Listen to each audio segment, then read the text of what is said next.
My name is Danielle Norwood, and I'm from Choctaw County, Alabama. I live in Los Angeles now, but my family is still in Alabama, including the Gulf Coast.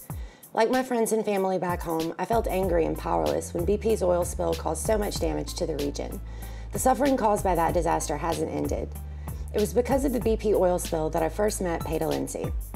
Peta was one of the principal organizers in mobilizing the demonstration in Santa Monica, California, and in cities throughout the country that demanded that the U.S. government seize and freeze the assets of BP, the oil giant whose criminal negligence in pursuit of super profits had led to the biggest environmental catastrophe in the history of the Gulf of Mexico.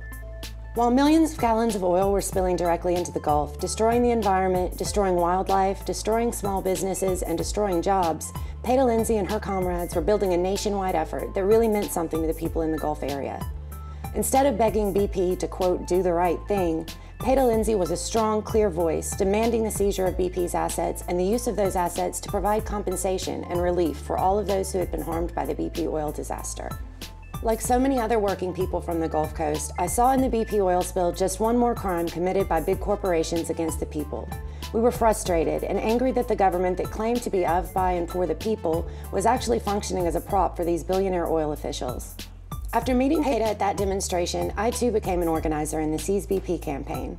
My political consciousness grew through this activism, and I came to realize that the problem wasn't just BP or one or even a few of the big corporations, but it was the entire political and economic system that puts corporate interests above people's interests. I learned that working people aren't powerless. We can fight for the future we deserve. Today, I'm a socialist. I'm a proud member of the Party for Socialism and Liberation, and I'm a volunteer with the Lindsay Osorio presidential campaign. If you agree with us that people's needs must come before corporate profits, then join our campaign, become a volunteer, vote for Peta and Shari, become active in the movement for social and economic justice, and like me, consider joining the PSL.